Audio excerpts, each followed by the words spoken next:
Quando eu era pequeno, na escola, lá para muito tempo que já passou, a gente lia muito, mas depois tinha que fazer prova. Então, como diria meu pai, todas as histórias precisam começar lá atrás, né? Vão começar no começo para entender o que é essa história hoje, né? Eu comecei como uma criança inventadeira. Eu nasci uma menina inventadeira. Tudo que eu queria ter na minha vida de verdade, que eu não tinha, eu inventava. A minha mãe vivia reclamando, que ela falava assim: ai meu Deus, onde é que cabe tanta imaginação numa menina só? E vi que era possível. A escola podia fazer da sala de aula, do chão da sala de aula, um espaço muito bacana, de muita leitura. E assim surgiu Gente que Lê. E aí uma das coisas que eu sempre fico falando, todo mundo fala que eu tinha quem incentivasse a leitura, eu devo ser um contrassenso, porque realmente não tinha ninguém para incentivar a leitura na minha vida. Eu sou de família de analfabeto, né? Tem um detalhe, analfabetos que gostavam de contar história. E assim surgiu Gente que Lê, conversando com um professor, conversando com um escritor, conversando com as crianças, contando histórias, trazendo muitos livros que nem conseguiam chegar na escola, porque a escola não sabia que tinha tanto livro que podia chegar na escola. Então a gente passava o tempo todo contando história um para o outro. Até hoje, eu dei tanta sorte que eu tinha tio temático. O tio Zé Lourenço só história de assombração. O tio Germano só de jagunço. A tia Bina só de Pedro Malazarte e outras engraçadinhas. Então assim, eu sempre tinha muita gente falando, contando história. O meu contato mesmo com o livro tem a ver com a minha mãe, que também não sabia ler. Eu gosto muito de contar essa história, né? Eu era louca para passar férias na fazenda do meu avô. Só que eu tinha um problema grave, que meu avô não era fazendeiro, então não tinha férias nenhuma para passar na fazenda dele, né? E na minha escola vi uma menininha que ela chegava das férias toda empolgada, dizendo: ai, passei de férias na fazenda do meu avô. Eu tinha uma raiva daquela fazenda, daquele avô, daquela menina. E aí eu resolvi inventar nas férias seguintes. Eu cheguei na escola dizendo que eu também tinha passado as férias na fazenda do meu avô, só que a do meu avô era muito melhor que a do avô dela, porque a do meu avô tinha cavalo voador. E aí, chegando esses livros nas escolas, as crianças foram lendo esses livros, gostando dessas histórias e cada vez mais querendo ler mais livros. E os professores perceberam que podiam trabalhar esses livros sem ter que dar nota, sem ter que fazer uma prova e de forma muito divertida. Aí o Gente que Lê foi trabalhando as formas de ler o livro, se divertir com o livro, desenvolver cada vez mais texto depois que lê o livro, ou seja, as crianças queriam cada vez escrever mais e mais e mais depois que liam os livros. Aí ela pediu para os filhos do patrão aquilo que eles não queriam mais. E o que eles não queriam mais eram livros e revistas, que começaram a chegar lá na minha casa. No início eu não sabia ler, mas aí eu fiquei olhando as figuras. Aí aconteceu uma coisa muito engraçada, que eu só fui descobrir a extensão do que eu tinha adquirido, o novo poder, quando eu cheguei na escola, porque eu descobri no primeiro dia de aula, nas pioneiras sociais, lá em Ramos, que eu tinha um poder que meus colegas não tinham, que eu sabia ler. Porque um dos primeiros livros que eu li, primeiro foi, eu tenho certeza, foi Memórias de um Cabo de Vassoura, do simpático Origens Lessa, meu ídolo. Toda vez que eu vou na escola, os garotos perguntam assim: você, quando era criança, lia muito Monteiro Lobato? Eu li pouco Monteiro Lobato, mas eu li tudo que tinha de Origens Lessa. E para minha sorte, né, eu nasci numa família que respeitava a brincadeira de criança. Eu nunca ouvi dos meus pais, né, ai menina, para de inventar besteira, para de inventar maluquice, né? Nem dos meus professores. Meus pais tiveram cuidado de me colocar em colégios onde tivessem pessoas que entendessem, né, a menina inventadeira que eu era. Até porque o Gente que Lê é uma ciranda de leitura. E uma ciranda de leitura não tem livro repetido. Um aluno lê um livro diferente do outro. Cada estudante lê um livro, cada criança lê um livro diferente. Aí não tem nem como a professora dar uma prova. Isso que é o mais legal. E foi lendo um livro que eu descobri que eu queria ser escritora. Eu tinha por volta dos 10 anos, estava na 4ª série, que hoje é o 5º ano, e li um livro chamado A Bolsa Amarela. E a Bolsa Amarela tinha a história da menina Raquel, que tinha 3 vontades. Uma das vontades da Raquel era ser escritora. E eu era tão inventadeira quanto a Raquel. Eu falei: uau, é isso que eu quero, né? E quando chega a hora de ter que ler o que cada um fez, todo mundo quer ler, porque fica muito engraçado, muito divertido. Eu cresci na Favela da Maré. Aí, algum tempo atrás, eu fui inaugurar a biblioteca da Favela da Maré. E eu sempre levo livros, adoro dar livro. porque eu ganhei livro, eu sou os livros que eu ganhei, então eu gosto de dar livro também. Acho que o mais gostoso dessas palestras que a gente faz, com o Gente que Lê, que eu tenho participado em várias escolas, é exatamente essa coisa de ver. Ah, Luizinho, sabe um negócio doido? A gente vive dizendo que o brasileiro não gosta de ler, eu acho pessoalmente, como mineiro, eu sempre desconfio dessa conversa. Entendeu? Eu acho que dizem pra gente, sabe quando você quer transformar uma mentira em verdade? Você repete muitas vezes a mentira da verdade. Então, algum tempo atrás, alguém com uma intenção muito clara, né, de nos mergulhar numa grande ignorância, falou assim, brasileiro não gosta de ler. E aí um repetiu pro outro, e a gente começa a acreditar que o brasileiro não gosta de ler. Então, eu acho que se a gente faz um gancho disso, pensando na escola, a importância do papel de um professor na formação desse aluno criativo, que muitas vezes eles não percebem, né? Muitas vezes a escola não dá conta daquela criança criativa e inventadeira que está ali. E aquela criança, né, falar, olha, seus rabiscos não são história. Não, seus rabiscos são uma história. Vamos ouvir essas histórias. Se eu tivesse sido podada na minha infância, talvez não tivesse me tornado uma escritora, né? Talvez tivesse uma pessoa hoje infeliz, vivendo de outras coisas. Então a importância do papel do professor, que é uma pessoa fundamental na formação desse leitor. O mais é você que faz, né? Porque as pessoas são engraçadas. O livro só é meu até aquelas 3 letrinhas finais. Enfim, no momento que o cara chega naquela letrinha ali, o livro deixa de ser meu, para ser dele. Né? E aí eu fico muito feliz, né, de fazer parte de um projeto como Gente que Lê, que já está aí há 21 anos, né? Eu não estou há 21 participando junto com o pessoal no projeto, mas acho que há uns 15 anos, esse projeto que leva autores às escolas. Quem dera, na minha infância, eu tivesse tido a chance de conhecer um escritor. Ler é muito legal. Ler não é para você tirar nota, não é para você escrever aquilo que você não sente, não é para repetir aquilo que o autor já falou. Ler é para provocar um monte de coisa diferente que cada um pode provocar diferente do outro dentro de si mesmo. Isso é o grande barato da leitura. O Gente que Lê é isso. É essa necessidade da gente buscar na leitura formas diferentes de pensar e ver o mundo. Formas interessantes para a gente poder pensar o mundo e, junto com aqueles que pensam junto com a gente, tenta fazer um mundo muito mais interessante, muito mais da nossa cabeça, muito mais de todos nós juntos. Eu penso que o Gente que Lê pode contribuir muito. Esse tipo de coisa você começa a perceber quando você começa a ler. Porque a leitura te dá parâmetros novos. Você é muito mais o ser do que o ter. Né? Esse é o melhor momento, o grande capital do momento não é o ter, é o ser. É o conhecimento que é o grande capital. Quanto mais você sabe, melhor você é como ser humano, melhor vai lidar com esse mundo, sabe? Que uma das coisas mais chatas desse mundo que a gente está vivendo é que as profissões são voláteis. Você dorme, aí você acorda e descobre uma coisa horripilante sobre a sua profissão. Ela deixou de existir.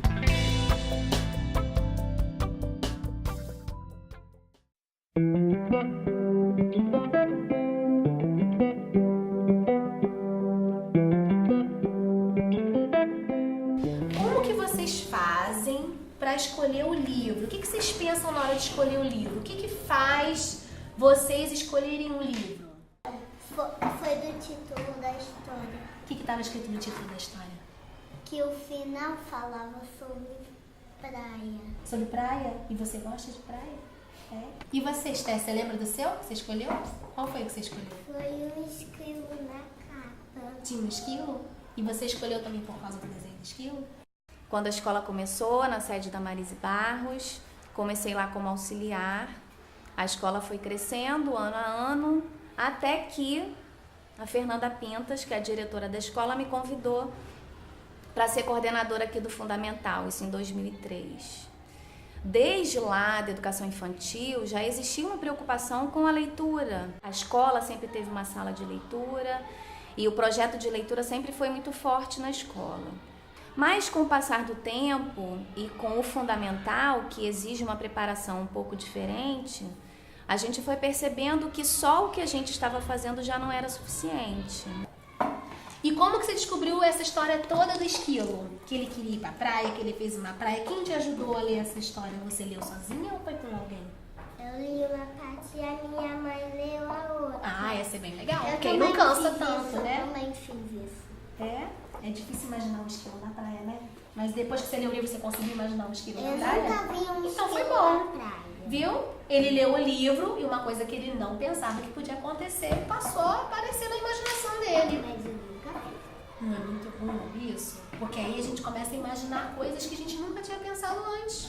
Lá Isso que é bom no na livro. Disney eu vi. E a gente observa um retorno muito grande com relação à leitura, com relação à escrita, né, que também desenvolve bastante. O vocabulário das crianças é muito melhor.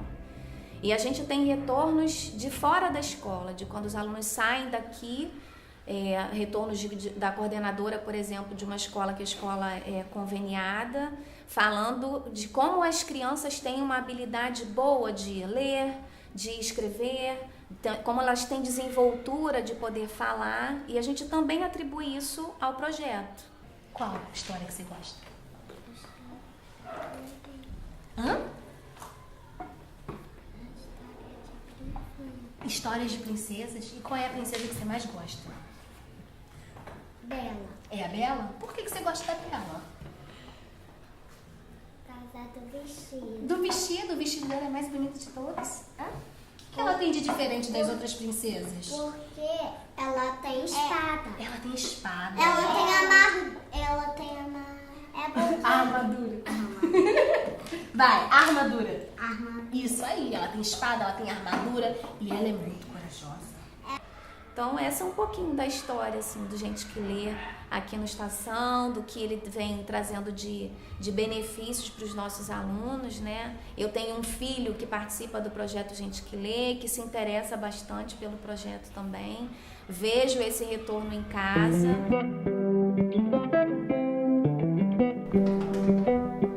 Mas assim, no projeto, gente, o que vocês mais gostam? O que mais chama atenção em vocês? De ler o livro de ler. Ler o livro? Ler. De Vocês fazer acham atividade. Oi? De fazer atividade. Você gosta das atividades? Acha bem legal? Sim, melhor do que ler o livro. É? Eu acho melhor ler o livro. Mas pra fazer as atividades não tem que ler o livro? Não, eu faço. Aí quando eu tô com dúvida, eu leio o livro.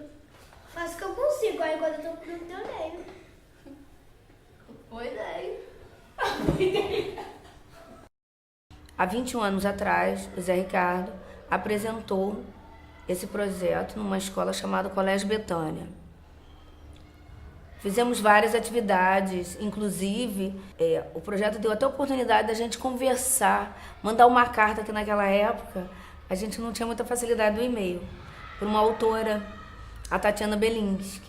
E ela até respondeu pra gente, por surpresa. Então, o projeto deu essa oportunidade. Depois desse tempo todo, eu vim trabalhar no Estação da Aprender. Eu trouxe o projeto para a escola.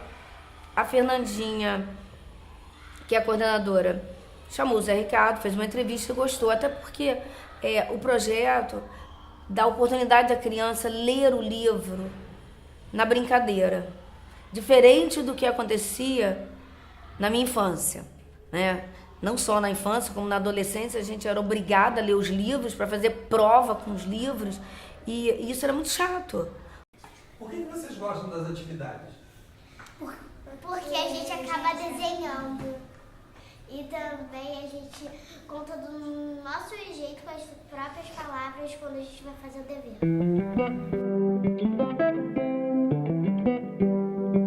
Então esse projeto veio para a Estação.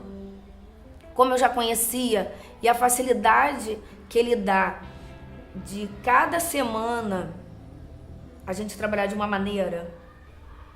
E na hora que eles vão apresentar um trabalho que eu faço dentro de sala, eles ficam uma semana com o livro, para poder ter a oportunidade de ler cada dia um pouquinho aquele livro, para poder contar para os pais, contar para os irmãos. Chega dentro de sala, dependendo da quantidade de alunos na turma, eles vão contar para os amigos sobre o livro.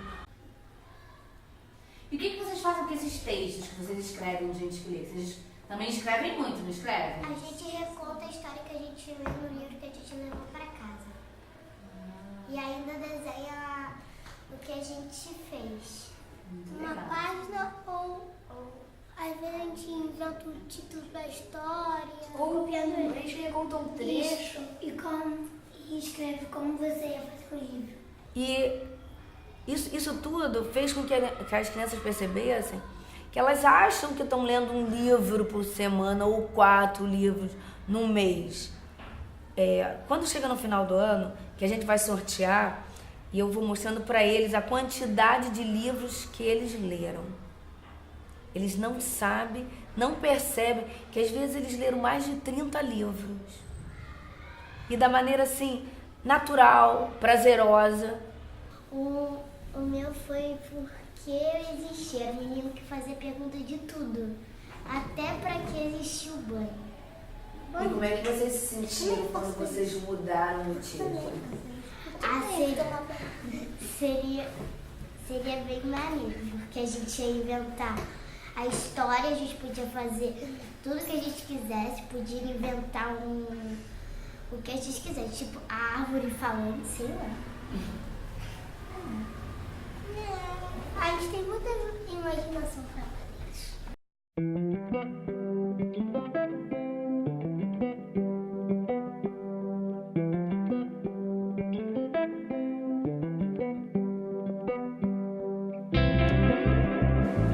Eu sou Marisa Agostinho, professora há mais de 40 anos. E aqui na escola nossa, eu fiz parte do grupo que fundou a escola.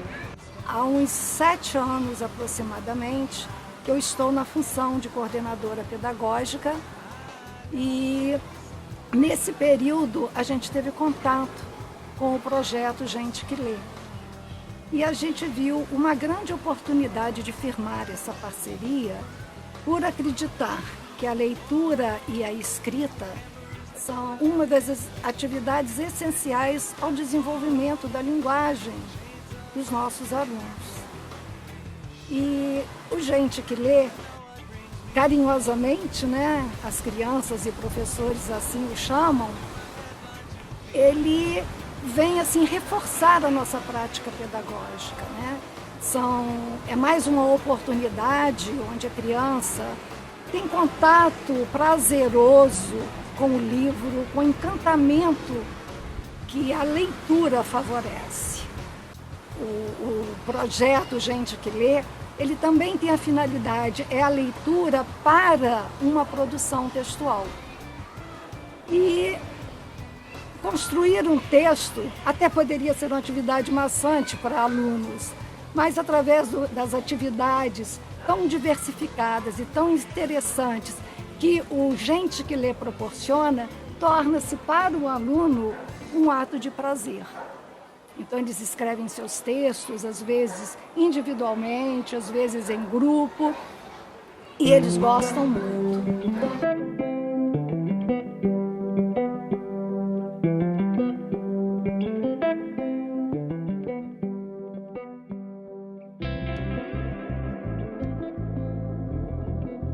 Cheguei aqui há 12 anos atrás. Eu vim, na verdade, cheguei como mãe da escola. Vim para Niterói e resolvi morar em Pendotiba muito em função dessa escola. Na época a gente saiu do Rio e vim em busca de um lugar melhor para poder morar. E aí eu fiquei muito em função da escola dos meus filhos, né? Tenho 3 filhos, os 3 passaram por aqui. E quando eu cheguei à escola nossa, me identifiquei muito com o projeto e fui me aproximando cada vez mais do projeto da escola, admirando cada vez mais. E quando eu vi, eu já estava como profissional, fui convidada para trabalhar aqui. Além de diretora, eu sou mãe de 3 crianças que já passaram por aqui e uma permanece, que é a Maria, que está no 6º ano e que conseguiu pegar esse projeto desde o 1º ano do ensino fundamental. Então eu vejo dentro da minha casa, na minha realidade muito próxima, né, o que esse processo de fato favoreceu a minha filha, ajudou, né, alimentou a criatividade, a sensibilidade dela. A escrita dela é uma escrita muito cheia de encantamento, muito cheia de verdades, muito cheia de sensibilidade. E isso, para mim, é a maior prova de que a escola está num caminho afinado com o projeto. 2 professoras que estão aqui até hoje falaram do Zé para a gente, foram a uma palestra e ficaram muito encantadas. E mais do que isso, acho que ele vem alimentando, né, a proposta filosófica da escola, fazendo com que a leitura, principalmente, né, e consequentemente a escrita dos alunos tivessem um significado mais especial. E acho que mais interessante, além do que causa nos próprios alunos, do envolvimento da criança, né, com a leitura, com os diferentes gêneros, com as experiências, é como também ele dá a oportunidade do professor se reinventar através das atividades, das propostas que giram em torno desse projeto. Porque senão acaba que a escola reproduz aquela produção escrita sempre da mesma forma, sem nenhum sentido, e aí a criança vai se distanciando desse universo que é tão bacana, né, que deveria ser tão prazeroso e criativo. E aí eu acho que esse projeto permanece até hoje justamente porque ele busca, junto com a escola, dar sentido, né, à vida, dar sentido, de fato, à leitura na vida dessas crianças.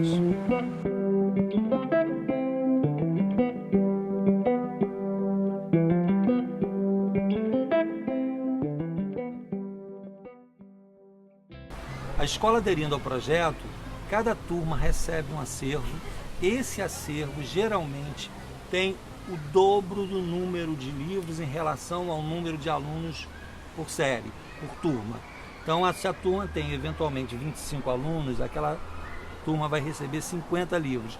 E nenhum livro repetido, são todos livros diferentes, abordando todas as formas de categorias literárias e gêneros literários. São histórias encantadoras que trazem ilustrações absolutamente sedutoras. O aluno escolhe um livro por semana, essa escolha é absolutamente livre e precisa que seja livre, né? O acervo tem livros que têm uma pegada de texto mais densa e tem aquela pegada mais pueril em relação à média da turma, porque todo aluno tem que se encontrar nesse acervo. Ele escolhe o livro, leva para casa, lê sozinho, lê com sua família, lê com alguém, lê antes de dormir. E ao retornar com esse livro para a escola, a professora, diante das discussões que vem fazendo com gente que lê, ela desenvolve uma atividade que a gente chama de atividade temática. Essa atividade faz com que, embora todos os alunos tenham livros diferentes, eles possam fazer a mesma atividade. São atividades que vão contemplar a consequência leitora e não o texto em si. E por isso todos participam. O curioso é que essa atividade desencadeia uma produção da escrita bastante profusa. Os alunos escrevem muito e eles ficam com a interpretação ou com a concepção ou entendimento de que não é um dever de casa, não é um dever de sala de aula, é uma brincadeira. E aí querem voltar para ler mais, para ter outras brincadeiras que surgem em decorrência dessas propostas de atividades que respeitam a forma como cada aluno leu, como cada um percebeu e entendeu a história. E aí eles voltam naturalmente ao livro, a escolher outro livro, e um começa a falar com o outro: poxa, esse livro aqui é fantástico, leia ele, e um vai dando dica para o outro, né? Eles não percebem, mas ao final do ano, cada aluno leu em torno de 35 a 40 livros. Ficam até assustados, e esses livros eles levam para casa, presenteiam, enfim, fazem o que querem, porque esse acervo pertence a eles, né? O grande